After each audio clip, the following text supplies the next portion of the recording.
Welcome to this episode of Unraveling Adoption, an intentional space to delve into adoption's complexities together. I'm Beth Syverson. I'm an adoptive mom of a vibrant and insightful 19-year-old son, Joey. He is struggling to find his path. I am walking beside him, though, while working on my own personal growth and healing. We are committed to helping anyone touched by adoption, and we want to help the general public understand adoption's complexities better, too. Today's guest is Greg Rostron, a late discovery adoptee from Sydney, Australia.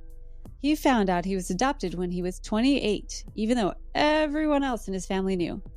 He remained in the fog, though, as they say, for 40 more years until the book, The Primal Wound, was recommended to him in 2020. Since then, he's done major personal growth work and has been trying to reconcile his adopted life that had so many secrets and lies about his own history. You will all be touched by this story, and I hope it will help us all understand how transparency and openness is so critical for our adoptees. So, welcome to Unraveling Adoption, Greg. Glad to have you here from across the world. Thank you very much for inviting me, Beth. I appreciate the opportunity to share my story. Yes. Thank you. I'm so grateful that you're here to share your story, especially since this is all relatively new for you. You've not been in the adoption space for decades, you're pretty new. And I always tell other adoptive parents that the best thing they can do, well, two things. They can go get therapy for themselves and they can go listen to adult adoptees. So that's one of the big pieces of this podcast is just, all you got to do is just listen to other adoptees' stories. And I think that's really helpful. So especially adoptees who've begun working on their own personal growth, which you are obviously doing. So we're all ears.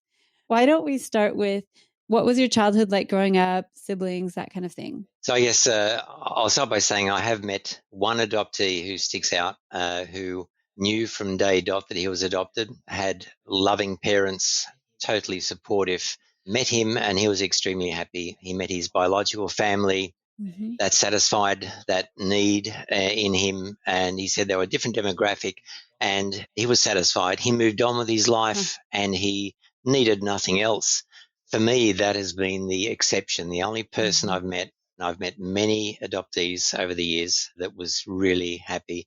And for me, my childhood, growing up as a only child, as a boy, was, I always wanted a brother or sister. But if I look at my childhood now as an adult, knowing what I know, things look very different in the sense that anyone who adopts generally adopts because they can't have their own children. Yeah, usually. So after I found out I was adopted, I found out my adoptive mother had several miscarriages and one stillbirth. My father was a lifelong alcoholic. Presumably the stress, the grief of losing children, contributed to that. The fact is I was adopted by two 40-plus-year-old adults who had gone through their own trauma. And that was then obviously for them unresolved trauma. Yes. But then that carried through to my childhood. Sure. So the age of your parents was exceptional back at that time, I'm going to guess. It was. In their 40s. Yeah. Well, for me, this is the other thing. As a child, you have nothing to compare with. You are in a family and nothing outside of that family matters.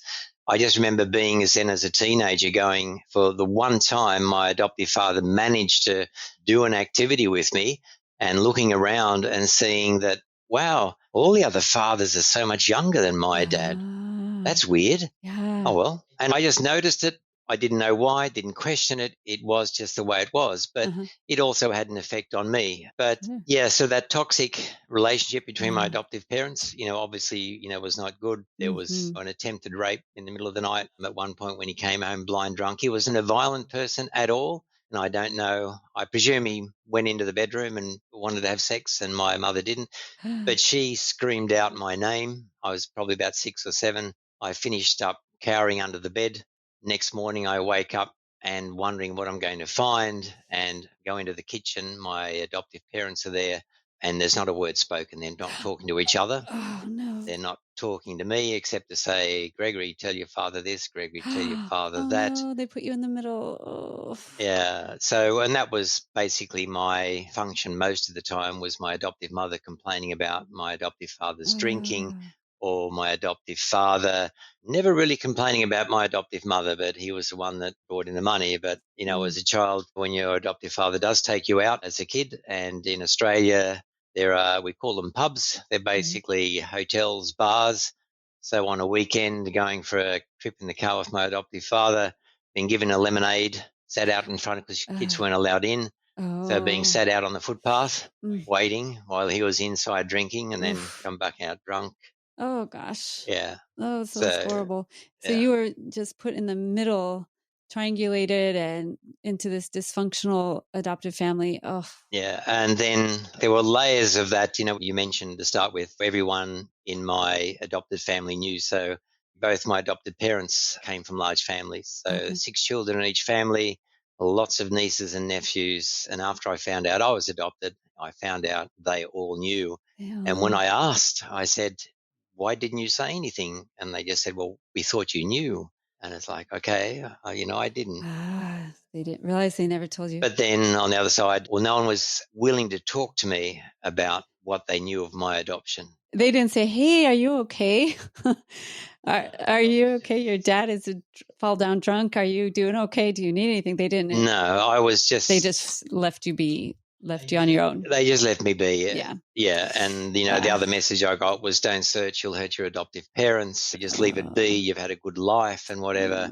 So I struggle with that. But then, there were sort of a few other things that came up. We had a foster boy my age. So when I was about 7, he stayed with us, for a while. So I went to school with him, played soccer with him. He was in my bedroom, and funny, first memories of my bedroom, there were 2 beds in it, which was a bit strange. So my adoptive parents obviously planned for another child. But this child I got on really well with. His name was John. He was with us for 6 months. And then one day, without warning, a car drives up to the front of our house. He's got his bag packed. He gets in the car and leaves. Never to be seen again, never to be told why, what, whatever. He's just gone. You still don't know? Yeah, still don't know. I never saw him again, never heard from him again. John, if you're listening.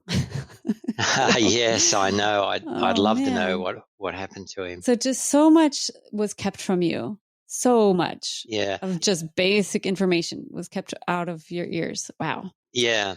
But what I'd like to emphasize for late discovery adoptees is that in hindsight, what was very evident to me were there were so many signs that I just ignored because they just weren't on my radar. So the little children's book called Mr. Fairweather and His Family that I was read to as a little boy, first book I ever got, which was about adoptive parents, couldn't have children, adopted a little boy. So this was a storybook my adoptive parents read to me. Wow. And I didn't make the connection between that little adopted boy in the book and myself, or finding little girl's clothes in my adoptive mum's wardrobe and asking if she wanted a little girl, and then her turning away and walking away and not engaging in that discussion at all. Being told excessively, you look like this relative, that relative, act like this relative, that relative, to the point where it's noticeable. My adoptive mother never remembering that she ever gave me a hug. Whoa. Never told me she loved me. And I can understand that in hindsight, the fear of giving too much to this child you've adopted, not wanting to tell this child that he's been adopted for fear of losing him. So look, he may find out, so I don't want to get too close. Yeah. And as a child, you don't realize the damage that does to you. You don't know any different until you can connect the dots at a later date. Yeah. Oof. That just sounds like a whole heap of pain. I'm so sorry, Greg. That sounds really, really bad. And you were 28 when you found out. What was the instigating factor that led you to find out you were adopted? It's an interesting story. So at 18, I took the opportunity to move to Switzerland. That's a whole other long story, but I studied in Zurich, Switzerland, engineering. Not very successfully because I had mental health issues there, understandable. But anyway, I met my wife there. We wanted to get married. She's from the UK. We'd planned that her relatives would come across from England and my adoptive parents from Sydney for the wedding.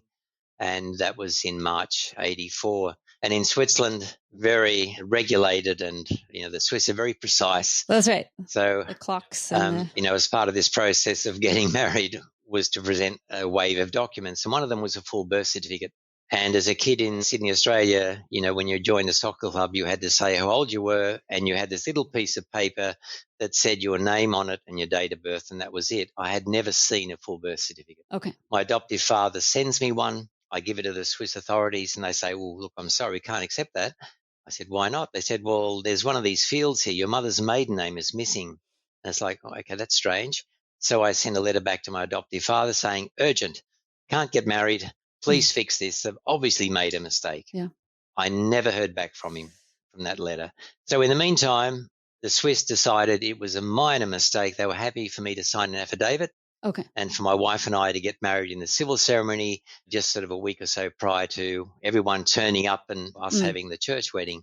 My adoptive father didn't know that, and strangely, my adoptive mother didn't come across for the wedding. Ooh. So my adoptive father, we pick him up at Zurich Airport, and excuse me if I get emotional, it still affects me. Mm-hmm. We picked him up at the airport, drove him to our place. He sits down on the couch without saying a word, and he hands me a manila envelope. And I'm wow, okay, it's strange.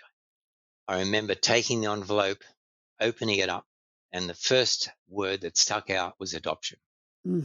That's how you found out. Wow. And that day is erased my memory. The only thing I remember from that day is absolutely losing it. My wife slapping me in the face because I was hysterical, and then got on with life.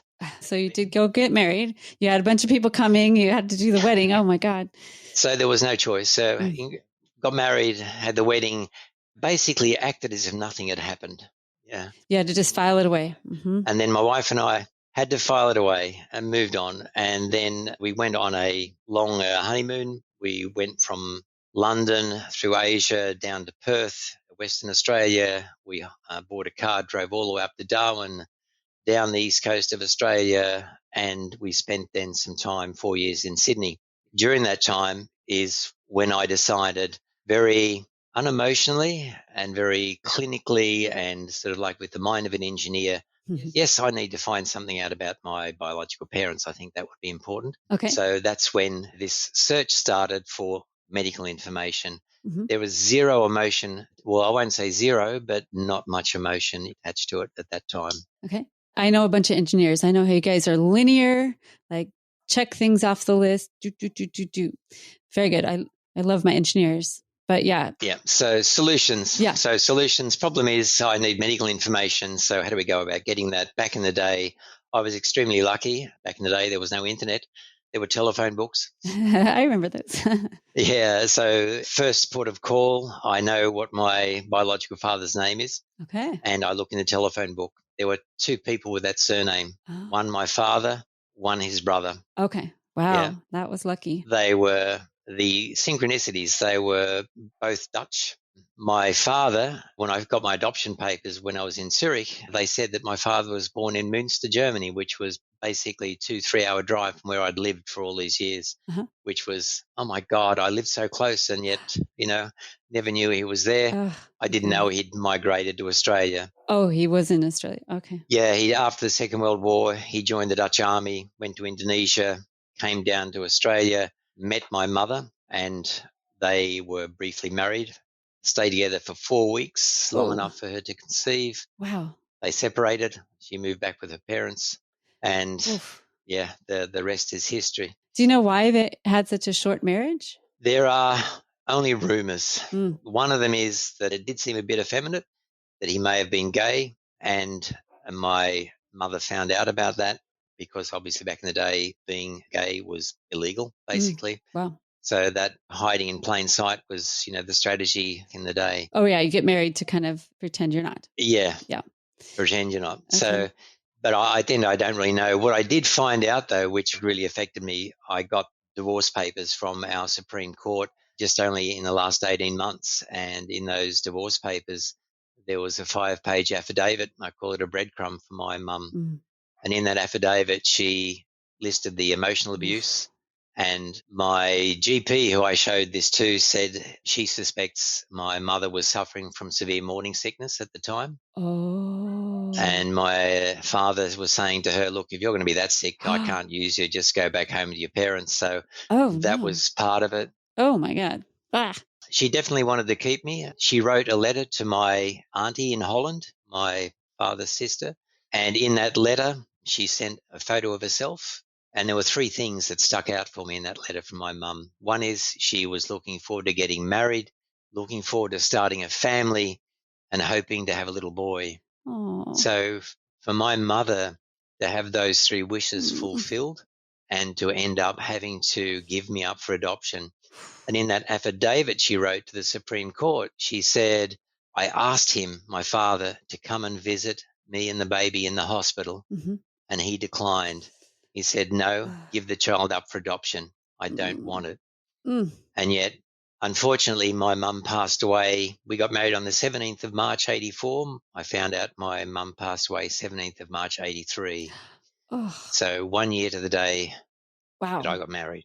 Oh, So we wow. no longer celebrate our wedding anniversary on the 17th of March. Yeah. So I only had him to go on. So I obviously asked my father, the story, Mm-hmm. and the story he gave me, which was very brief, didn't want to talk about it, Okay. but he says, all you need to know, Greg, is that I wanted to keep you. They didn't. That is they, my mother and her parents. So he threw them under the bus, but you found out otherwise later. He threw them under the bus after he'd passed away, unfortunately. Mm. And the other thing is that I told him, I said, look, I'm not out for any money. And I had a good relationship with him and his family. I was very lucky that way. And I still have a relationship to this day with my 4 half siblings Nice. from his second marriage. Okay. And in fact, they've just invited me to a celebration to celebrate my father's 100th birthday coming up. He's passed, okay. but to get together to celebrate that.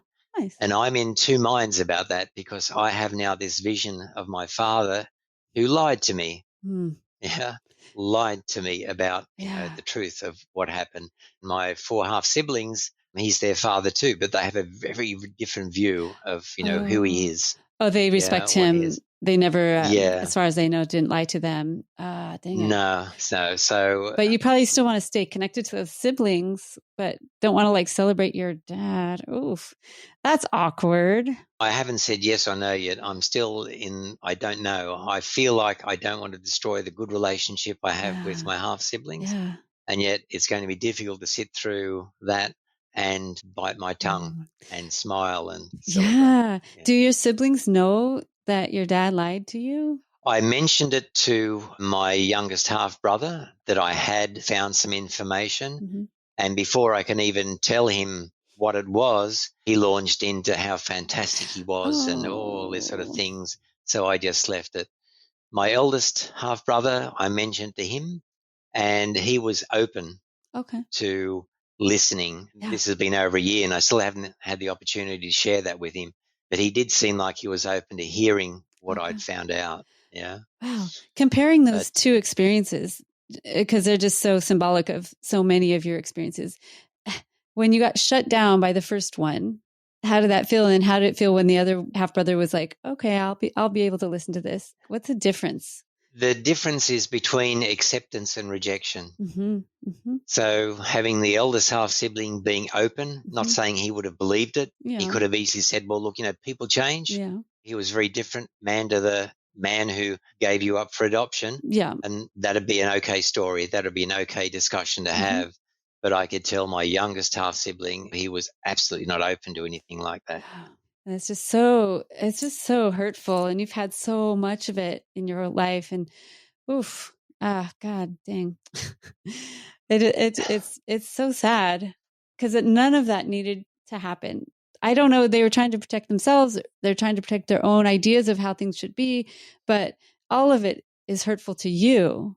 And that's the thing, is that in hindsight, I can see that my adoptive parents, there was no malice behind the way I was treated. I was never physically abused or sexually abused or anything like that. But there were just things like my adoptive mother, she was like to sew.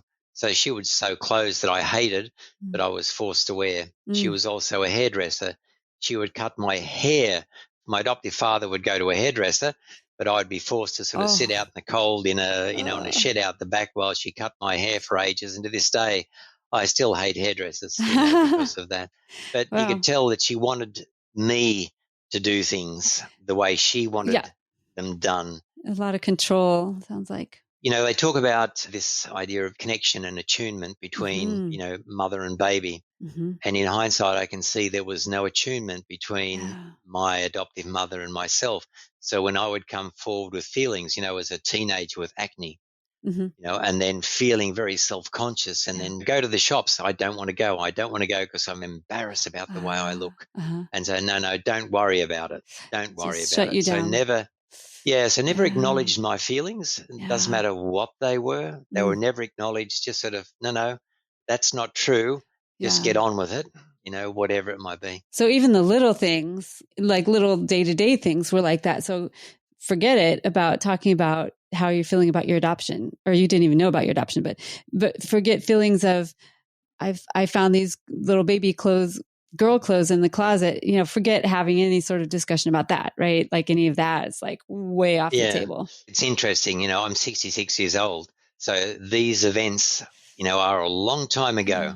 And yet I can just imagine right now my adoptive mother standing in front of the wardrobe with me and me asking the question. You still remember. And then just sort of her turning away, walking away and not answering. And I've said, did you want a little girl? So the message for me is, yes, I did want a little girl. And, oh, shit, I got you. Oh, well, sort of then, that's just the irony of it too, is that my birth mother remarried and she never had children of her own after that, but she adopted a girl. Very interesting. After having given up a little boy. Wow. Yeah. So I'm sure she could have adopted a boy, but she chose to adopt a little girl. And I do have a relationship with her adopted daughter.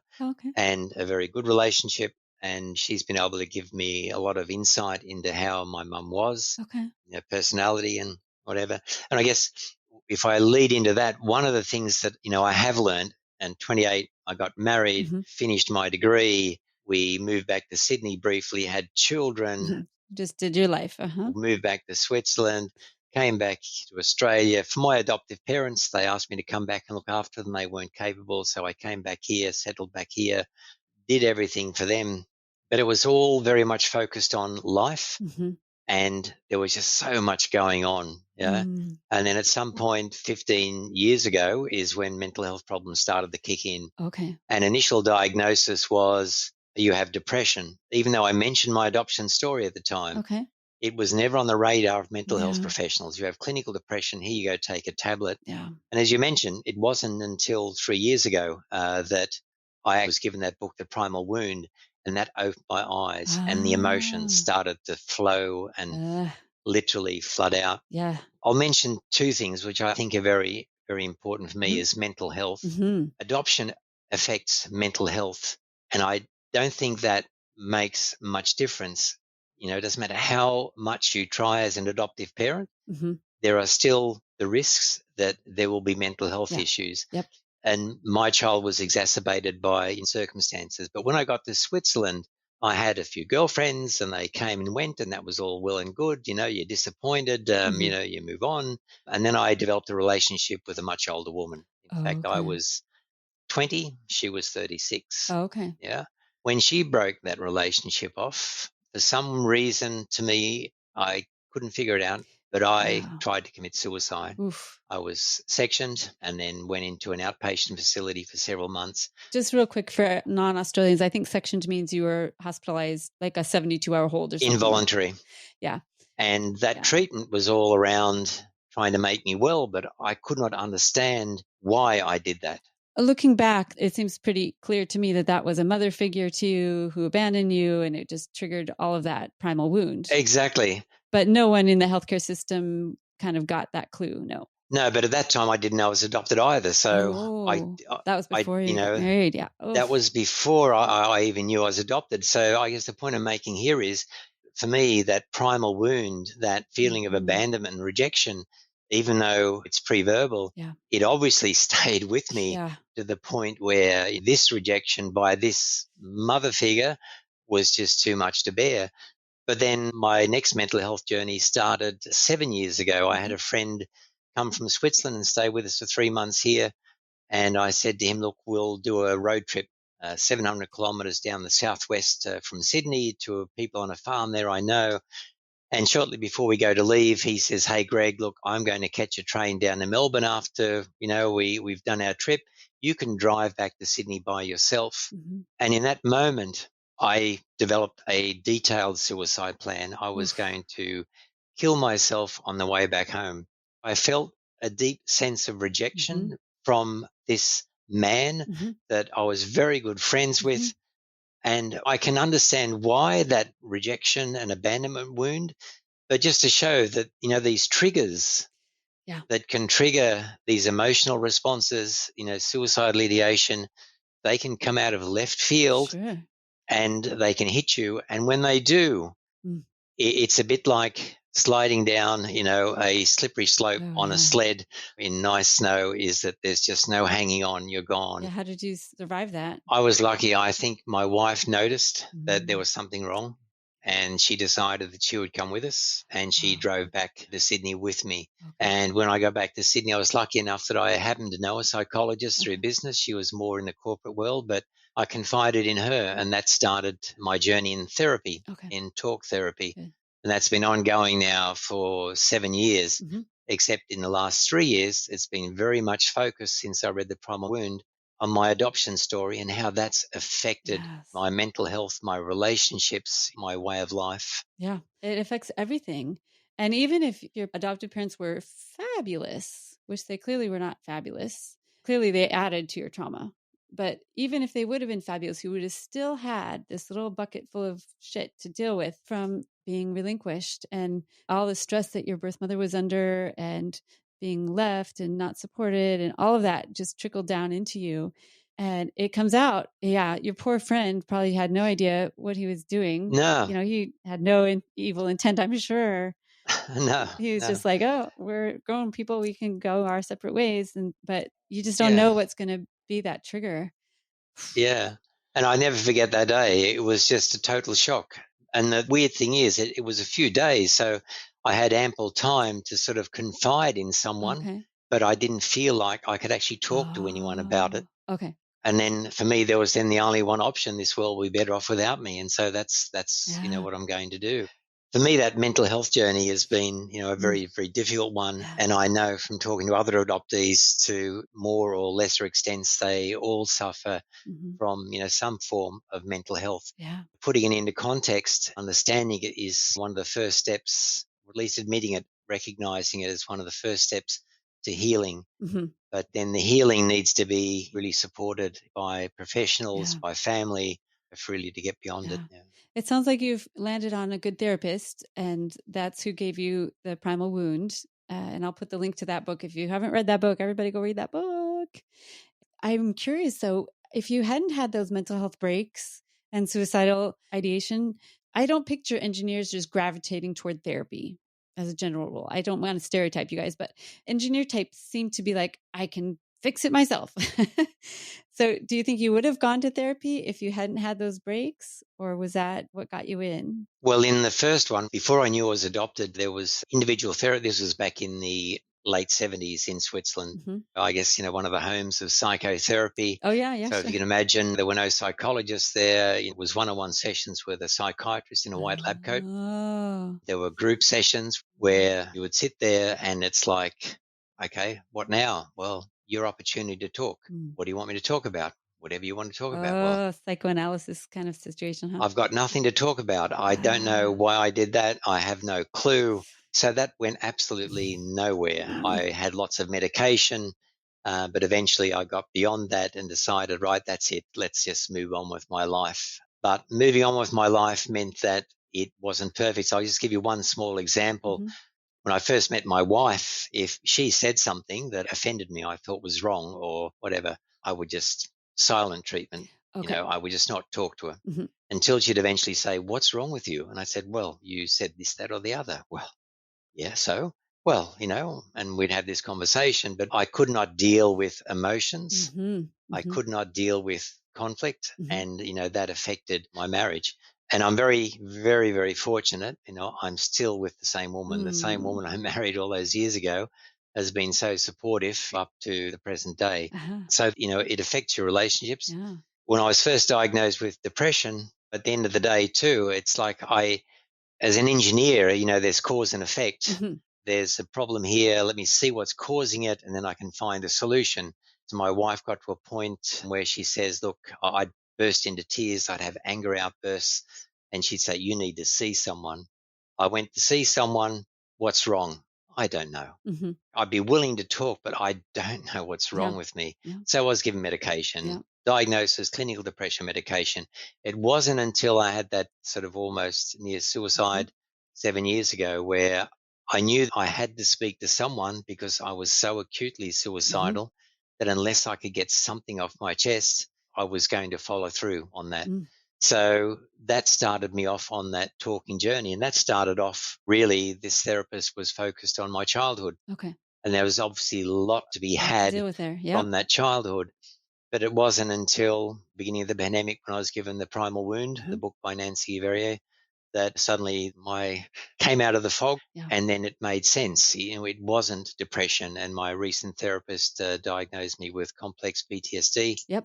CPTSD. And then also borderline personality disorder, so battling through those. But having someone who's trauma informed, someone who is aware of adoption trauma, if you are an adoptee, you really need to find someone in that space to talk to, because anyone else will have no appreciation of what you need and what you've been through.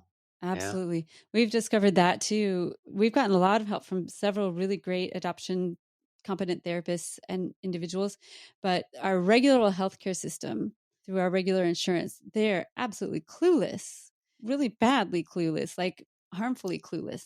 I was also going to mention that adoptive parents should also seek adoption competent therapy. Absolutely. Because those people can help deal with whatever issues you're having with your kids and help you understand your kid, but they can also help you understand your own attachment issues and your own infertility grief and loss and all of the losses that occur in adoption for the adoptive parent.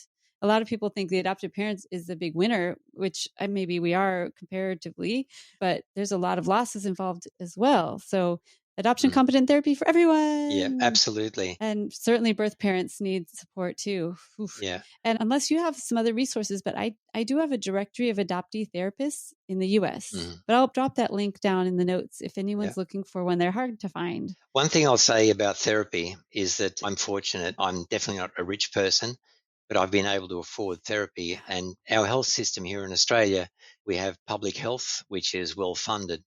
Unfortunately, public health doesn't fund psychologists. Oh, no kidding. If I see a psychiatrist here, we'll give him medication. If I want talk therapy, I have to pay for myself. No kidding. You can get what's called a mental health treatment plan, which gives you 10 subsidized sessions. But it can still leave you, like a session here can cost between 180 and 250 Australian dollars. And the government will fund, if you're lucky, a third of that.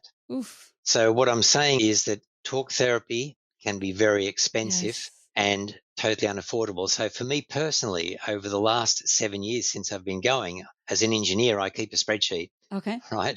How much does it cost you? Over $30,000 out of pocket. Wow. So that's excluding the money paid for by my private health fund, which subsidized some of it, and by the government, which has subsidized some of it.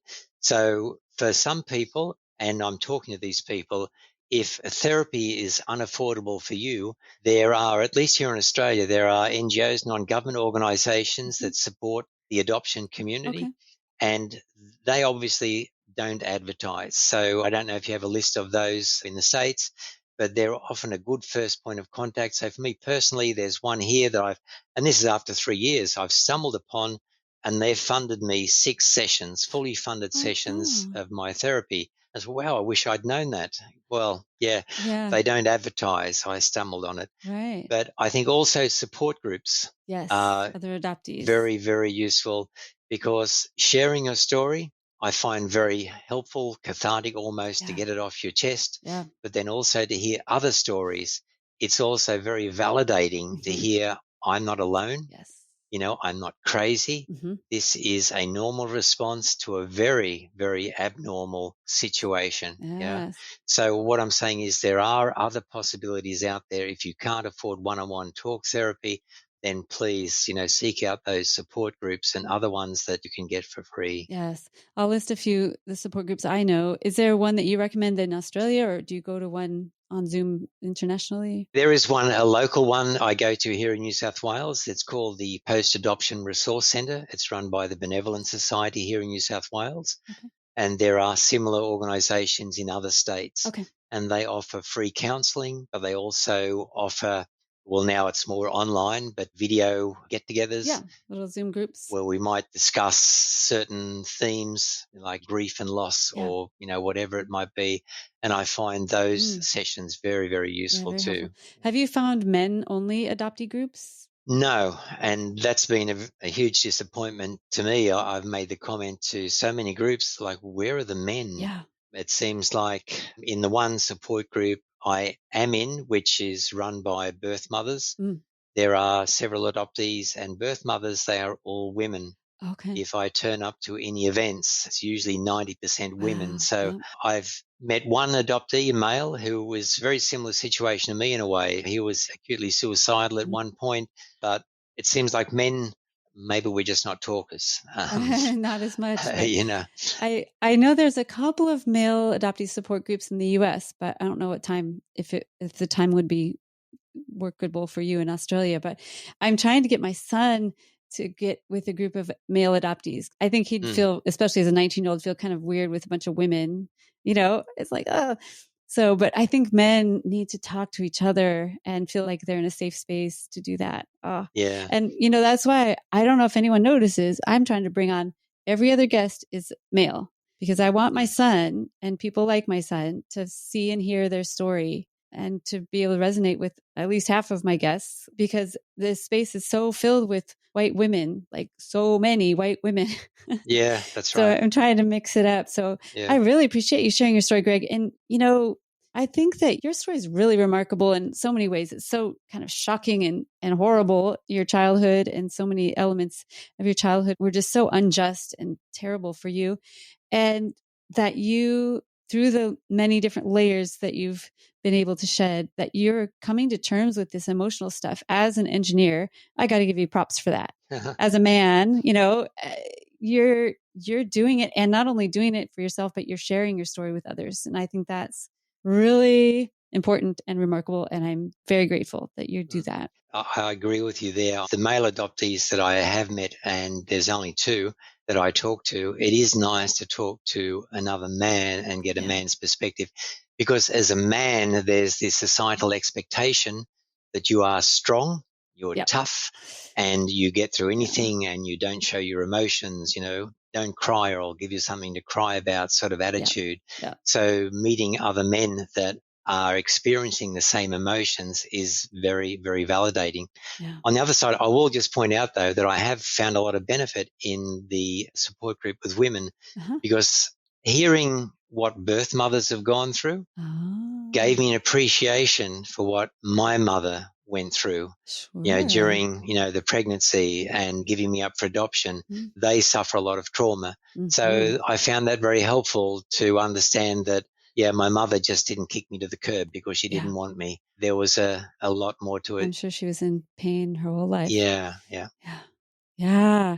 Well, that's really great. I'm glad you found support. I'm glad you survived your suicidal ideation. I'm so glad your wife stepped in. It sounds like your wife is amazing. And has she been supportive of this whole adoption journey for you? And I mean, that's kind of how your marriage started. And has she been there for you along the way? She has. And I guess that's very, the point.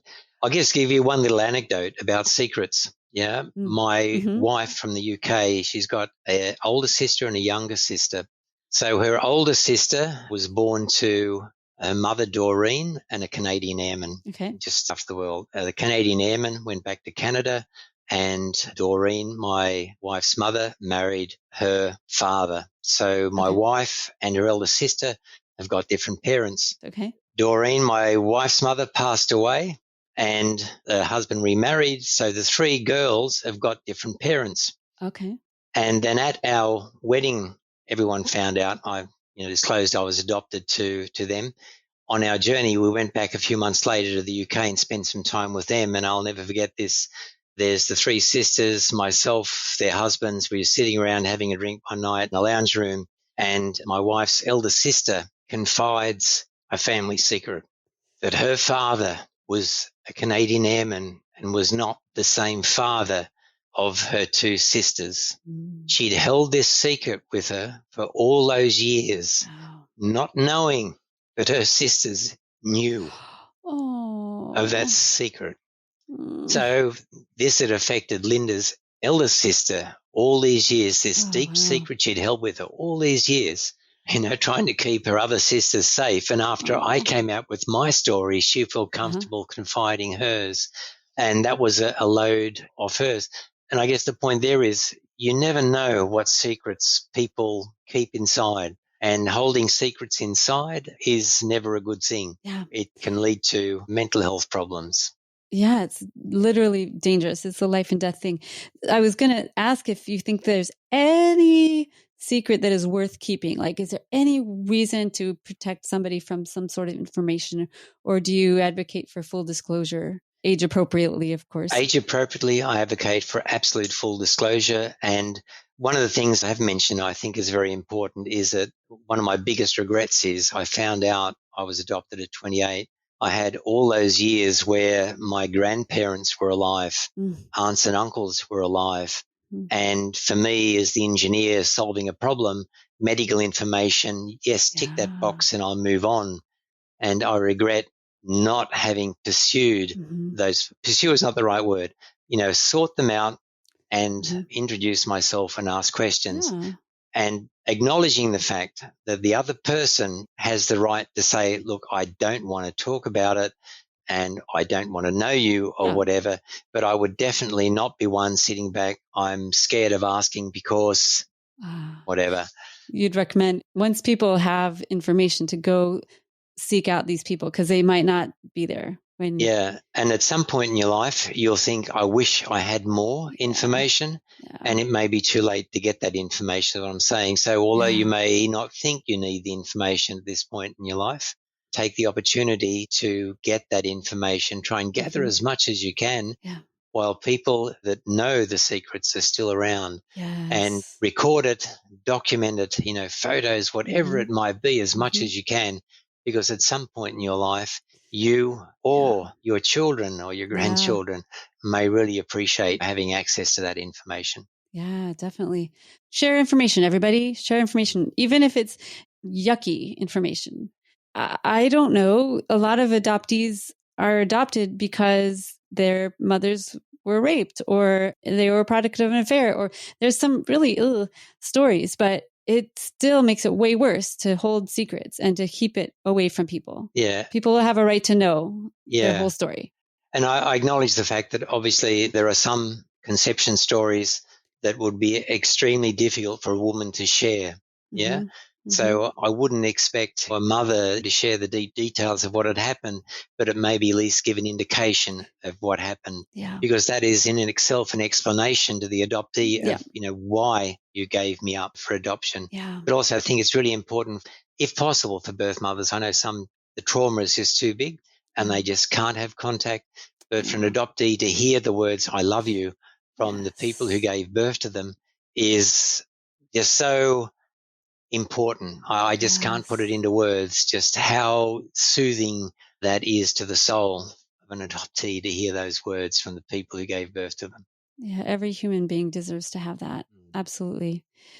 Well, every once in a while on my Facebook groups that I'm in with other adoptive parents, I see an adoptive parent come up and say, my kid's 3 or 5 or 8, and they don't know they're adopted yet. When do you think I should tell them? I'm like, 5 years ago. Yeah. Oh my God, you guys should have told them a long time ago. So, oh my God, if anyone's listening to this, tell your child that they're adopted the day you adopt them and just make it part of their growing up. Do not wait until there's some sort of revelation that needs to happen. Just tell them when they're a baby. They won't understand it then, but just make it part of your story. And like your parents, I bet maybe they bought that book about the adopted child, that children's book. It wouldn't have been that much of a stretch to just say, and Greg, this is our story too. They could have made that, maybe that's what they intended, but they just couldn't get those words out. And it was a beautiful story too. And they could have easily just said, that's our story too. Yeah. But I guess one thing I'll add to that is that the net effect of not telling me is that I now feel very resentful and angry towards my adoptive parents. Yeah, I'm sure. So rather than seeing them as, and I've got to admit, they did support me throughout my life. Even when I went the first few years in Switzerland studying, they supported me wholeheartedly. And when we came back here, but I resent and I feel angry towards them. I'm sure. But if I'd been brought up with the information, I would have seen them as my parents. Then there was my biological mother and father who gave birth to me but couldn't keep me for whatever reason, and that would have been my story, and I would have been comfortable with that. But dealing with the secrets has been, the very difficult part of the story. No more secrets, everybody. Quit it. Is there anything else that you would like to share, or would you like to give people an opportunity to get a hold of you? Yeah, look, I know some of the others are a lot more active in the adoption space and may have websites and whatever. So I'm not that. I am active here locally in Australia in support groups, but I don't run them. But look, if anyone would like to have a chat to me, I'm happy to speak via email, video chat, WhatsApp, FaceTime. If someone would like to contact me, I'm very happy to hear their story and talk more about my story too, because I feel adoptees talking with each other, that is a very healing and validating experience. So happy to help there if anyone would like to contact me. Absolutely. Do you want to say your email real quick? Yeah, it's very simple. I've got my own domain. So it's Greg, Greg, @Rostron, my name, .ch. Okay. Very good. And I'll put that in the show notes too, if you aren't with the piece of paper right now, and I'll put it down in the notes. So go find the notes underneath the audio feed of this episode. Very good. All right. Well, gosh, I really appreciate you sharing your touching story. And I really hope, and I believe that it will help people realize how damaging these secrets and lies are. I mean, you almost died twice because of these secrets and lies. It's life and death. We've got to just own up to whatever happened, and we'll all be able to deal with it. Just put it out there. Yeah. Put it out there. That's it. Sharing is caring. Yeah, very much. Well, thank you for caring enough about this issue to come and share your story, Greg. I really appreciate it. And thank you very much, Beth. I really appreciate the job you're doing as an adoptive parent, trying to help adoptees and others in the adoption triangle. I think that's amazing. I really appreciate it too. Oh, thank you so much. And listeners, please share this episode with anyone you know. Maybe you know another late discovery adoptee that might want to hear a similar story, that they're not alone. Or maybe you know somebody's thinking about adopting or has a little baby, and maybe they need to be reminded to keep that adoption story prominent and exposed and not hidden from anybody. And if any adoptive parents are out there, I do have an adoptive parent support group. It's called Aptitude. And we talk about this tough stuff and how to deal with difficult situations with our children and the birth families and those kinds of things. So if you're interested in that, go find us at unravelingadoption.com/aptitude. And if any of you would like to support the show, we are a commercial-free enterprise, but it does cost money to put this show on. If you'd like to support it with as little as $5 a month, you can go to our Patreon page, which is at patreon.com/unravelingadoption. And I'm incredibly honored that one of our newest Patreon supporters is none other than Greg Rostron, our guest from today. Thank you so much, Greg, for not only sharing your story, but for supporting the ongoing work of this podcast. And by the way, if you join Patreon, one of the perks is that you get to access our Unraveling Adoption book club.